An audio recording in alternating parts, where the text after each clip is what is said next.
Yung ano, may red notice, meron ding mga ano ba yun sa Sa Interpol. Interpol, yeah. Oo, parang kanina atang umaga, ita-turn over na rin siya sa NBI. So, papaharapin po siya sa paglilitis po sa kanyang mga kasong kinakaharap, pero hindi pa po ibig sabihin ay guilty na ito, ha? Totoo. Itong si dating Congressman Arnie Teves, meron lang siyang kaso at nakitaan ng piskalya, nakitaan ng korte ng dahilan para magpataw, para at least patinin siya ng mga hearing po, mga kapartner, pinapaharap, no? Pero ang korte po ang magsasabi. Habang labanan pa ito, hindi pa po natin masasabi kung siya ba ay guilty. Kasi merong mga instances, di ba, umatras yung mga witnesses na laban niya sa kanya dati, tapos umatras, nagbaliktad ng kanilang mga statements. So ano kaya ang magiging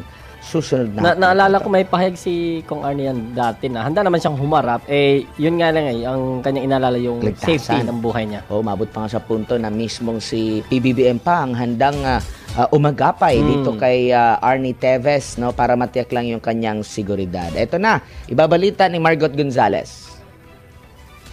Nasa kamay na ng Timorese Police si dating Congressman Arnie Teves na nahaharap sa patong-patong na kaso ng murder sa Pilipinas dahil sa pagpaslang kay Negros Oriental Governor Ruel D. Gamot sa iba pa noong March 4, 2023. Ayon sa DOJ, nahuli ang dating kongresista alas 4 ng hapon, araw ng Huwebes, habang naglalaro ng golf sa Top Golf Driving Range and Bar sa Dili East, Timor. Ang pagkakahuli kay Teves sa Timor-Leste ay dahil na rin ayon sa DOJ sa pinagsamang puwersa ng Law Enforcement Unit kasamang Interpol at National Central Bureau o NCB sa Dili sa pakikipagtulungan ng East Timorese Police. Matatandaan na bago na-aresto si Teves ay naasyuhan muna ito ng red notice sa Interpol. Sa ilalim ng red notice, ang lahat ng kasaping bansa ay inaalerto para sa pagdakip ng isang taong pinaghahanap ng batas. Ayon kay DOJ Secretary Jesus Crispin Remulla, ang pagkakahuli kay Teves ay pagpapakita lamang na walang terorista ang makakatakas sa batas. Pagpapakita rin daw ito ng kahalagahan ng pagkakaisa ng bawat bansa sa pagbibigay ng seguridad sa kanilang mga nasasakupan. Nagpasalamat din ito sa mga law enforcement unit maging sa mga international counterparts sa tagumpay ng operasyon. Sa ngayon ay tinatrabaho na ng NCB Dili sa pakikipag-ugnayan sa NCB Manila at Dili Philippine Embassy ang extradition ni Teves para maibalik ito sa bansa. Tinayak naman ng DOJ na patuloy itong magbibigay ng mga update sa pagbabalik ni Teves sa Pilipinas. Tin lang natin, ha, hindi pa po siya guilty kahit na inaresto siya. Hindi pa po siya guilty kasi mag-uumpisa pa ata, no? Pero ano kaya ang masasabi ng asawa po nung gobernador namin dyan sa Negros Oriental? Makakasama na natin si Mayor Janice Digamo ng Pamplona, Negros Oriental. Mayor Janice, maayong hapon. Si Admar ni kauban si Carlo. May hapon, ma'am. Ay, may hapon, Mangpud Carl, ug sa tanan nga nanimati sa inyong sipya. May hapon. Dagang salamat, ma'am, sa imong oras. Ma'am, si Admar po ito. Kamusta muna yung Negros Oriental sa kasalukuyan? Matagal na rin akong hindi nakauwi dyan sa probinsya natin. Oo, talaga namang parang far removed from how we used to be, no? I am talking here in terms of peace and order. Compared with how it used to be, ngayon medyo hindi na masyadong grabe yung mga pangyayari, lalo na kung yung political killings ang pag-uusapan. Wala nang mga ganon.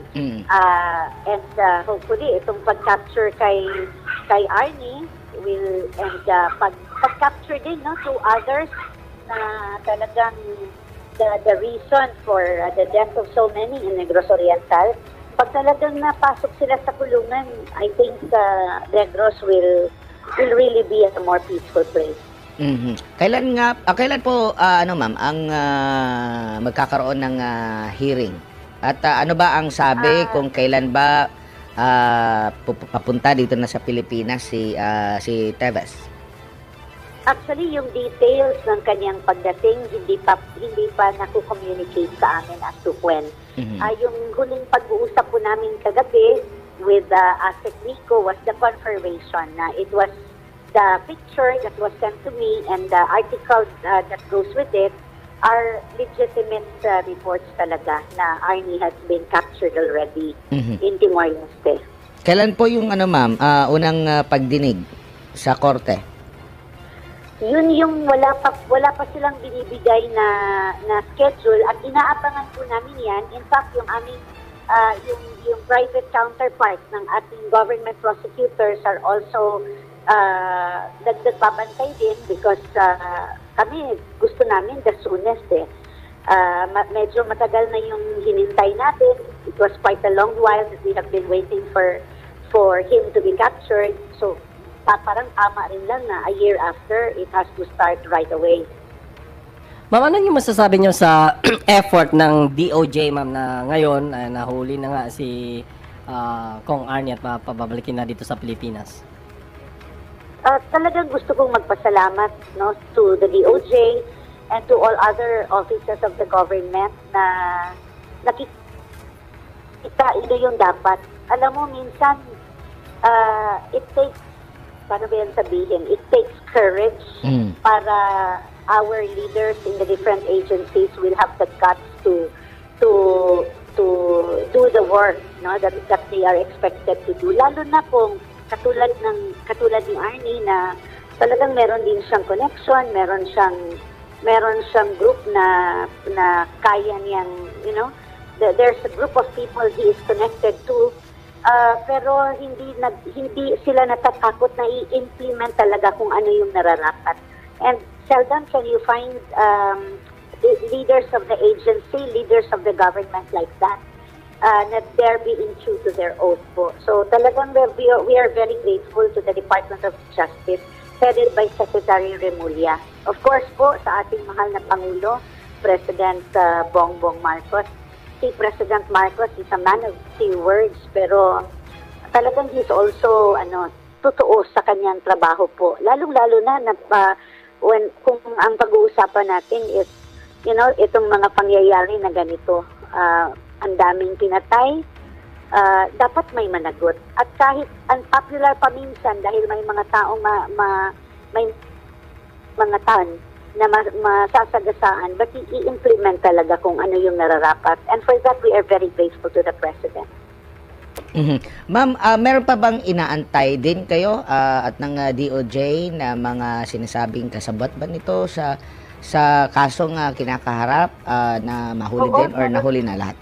Actually, meron pa po, no? In fact, isa sa mga pakay ko when I return to Manila will be to make a follow-up on the other cases na sa tingin ko dapat may managot. Like, when you look at the illegal possession of fire and explosives, gusto namin kumustahin yun at gusto namin na i-proceed yun.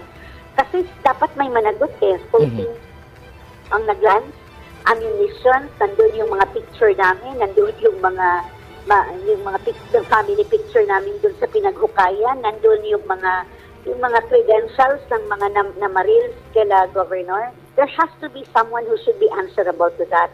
And hindi kami papayag na walang mangyayari doon. We will pursue it po. Kaya marami pa the work. There's so much work to be done pa for us to really see justice happening. But what is happening right now is already a big leap po. Parang magandang development po talaga ito para sa aming mga namatayan ko. Kumpiyansa pa rin po ba kayo, ma'am, na papanig po sa inyo ang korte sa kabila po ng mga pag-retract ng ilan sa mga witnesses? Hindi naman yung retraction lang nila ang ebidensya na kayang ipresenta. In as far as our meeting with Attorney Fudulyon, he is confident na kaya nating ilaban ito. And I have the same faith to our judiciary po. Lalong-lalo na po dahil we worship to a God of justice. And talagang sa tingin ko, ibibigay ni Lord yung justice for well along with the others who were murdered with him. And also those who were murdered before him. Ma'am, baka may mensahe ka kay Kong Teves kasi he still insists na part of political persecution or pinrame up or talagang hindi daw niya ginawa. Anong masasabi mo, ma'am, as a message for him? Kaya di harapin niya kung hindi niya ginawa. Bakit naman nagtatago siya? He has to come home and face us. And I think wala na rin siyang choice eh. Talagang mapipilitan siyang i-face yung mga ginawa niya sa mga loved ones namin.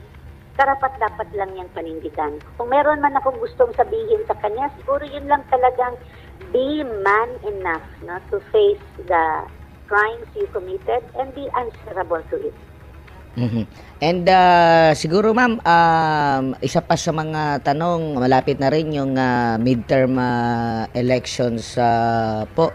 Ano po yung mga preparations niyo naman dyan? And how about si ma'am, si dating Congressman Henry Pride Tevez? Meron ba yung kinakaharap din na kaso? Si Henry should answer the illegal possession of firearms, the illegal possession of explosives. Talagang meron silang, hindi ako naniniwala na wala silang kinalaman dito. It happened in Central. He is president of Central. Kaya nga, sabi ko, there has to be someone who should answer for what happened in Tulong, what was excavated in Tulong. Henry is part of that. And yun nga ma'am, nabanggit ko yung sa midterm election. Ano po ang mga update dyan? Sino kaya ang possible na, kasi parang yung 'di ba yung pinalitan na matapos mamatay yung asawa niyo po sumakabilang buhay na rin. So after nito sino-sino po kaya ang possible na tatakbo at mga ngalaga dyan sa Negros Oriental po? Well, sa ngayon, ang alam ko, the incumbent governor will run for governor. The sitting governor today is Governor Chaco Sagarbarrias. And going on between and among different group of political leaders, hoping to reach a common ground, and that is for unity to prevail in Negros Oriental para rin sa mas mapayapang Negros Oriental po. Ma'am, siguro huling mensahe niyo na lang po kung meron pa po kaming hindi na itanong na may gusto kayong sabihin po. Nasa inyo po yung pagkakataon. Yun lang po talagang unang-una po to God Almighty po, to the God of Justice who has helped us in our fight, sa mga taga Negros Oriental, sa tanan ng mga niampo, those who help pray for us. Talagang alam ko na there are so many out there silently praying with us, condoling with us, sympathizing with us, at naiintindihan yung kalagayan namin. Talagang maraming salamat po talaga sa lahat. To the media, kayo po ang laki ng role ninyo para imulat ang tao sa kung ano ang tama at hindi tama, ano ang dapat at hindi dapat. Continue po the good work. Sa lahat po talaga ng agency of the government who have been true to their oath, regardless of the risk na mangyayari sa kanila, sali o kaya professionally, career-wise, but they took the risk anyway because it is the right thing to do. I have only good words for them, and that is to say thank you po from the bottom of my heart. Along with the other victims, talagang nagpapasalamat kami at walang mapaglagyan yung aming the joy and the happiness that we feel right now. We're very grateful po.